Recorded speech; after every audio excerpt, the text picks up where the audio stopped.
Hello students, my name is Amit Sharma. I am assistant professor in RPIT Karnal. Today in this class we will discuss about kidney.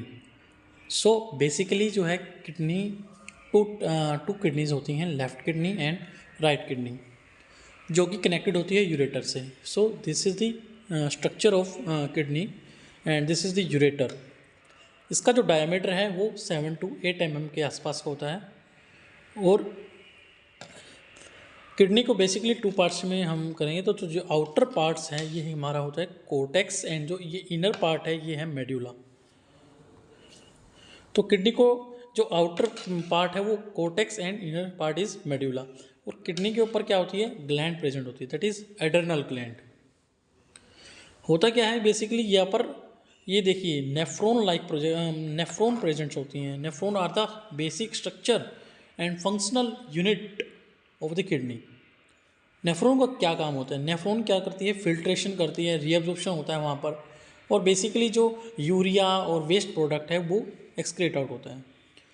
तो जो blood जो है heart से जो kidney तक blood जो लेके आती हैं वो होती हैं रेनल आर्टरीज. रेनल आर्टरीज जो है वो इम्प्योर ब्लड हमारी किडनी में लेके आएंगी, और इम्प्योर ब्लड जो है वो फिर नेफ्रॉन के थ्रू, जैसे ग्लोमेरुलर फिल्ट्रेशन के थ्रू फिल्टर होगा. और फिल्टर होने के बाद जो प्योर ब्लड है वो हमारा रेनल वेंस के थ्रू फिर हार्ट में वापस बैक चला जाता है.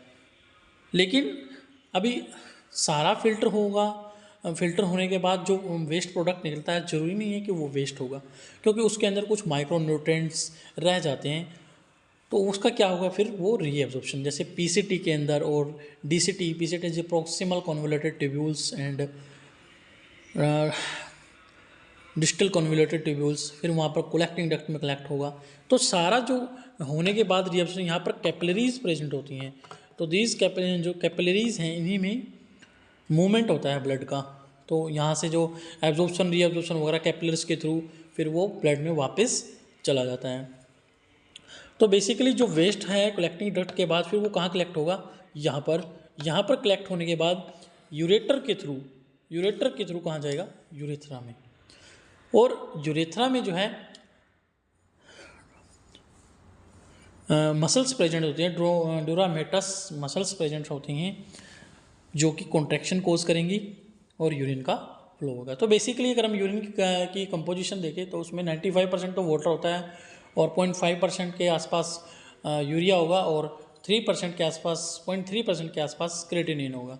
और बेसिकली अगर हम किडनी के टेस्ट की बात करें तो किडनी में क्या है कि क्रेटिनिन का लेवल अगर इंक्रीज़ होता है तो हमें मानते हैं कि किडनी डैमेज है.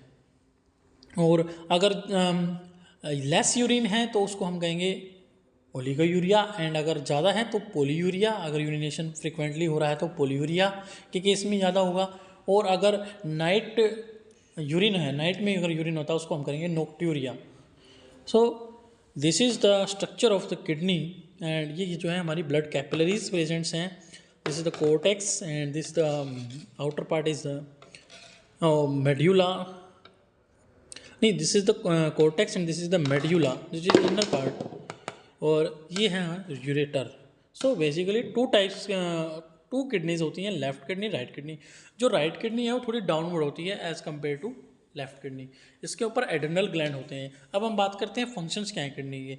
तो किडनी के अंदर जो है जेजी सेल्स प्रेजेंट्स भी होते हैं. तो जेजी सेल्स क्या करते हैं, जेजी सेल्स जो रेनिन प्रोड्यूस करते हैं. सो रेनिन जो है रास मैकेनिज्म के बारे में आपने पढ़ा होगा. रेनिन क्या है, बीपी को रेगुलेट करने में मेजर रोल है रेनिन का.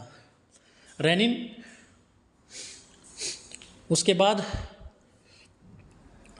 जो किडनी है वो ब्लड प्योरिफिकेशन में और यूरिन के फॉर्मेशन में एक्ट करती है. यूरिन का फॉर्मेशन कहाँ होता है, किडनी के अंदर होता है. सो this is all about the structure of kidney. Thank you students. I hope आपको ये वीडियो अच्छी लगी होगी. ऐसे ही मोर इन्फॉर्मेटिव वीडियोस के लिए हमारे चैनल RPIT एकेडमिक्स को सब्सक्राइब करें, शेयर करें एंड लाइक करना ना भूलें. जय हिंद, जय भारत.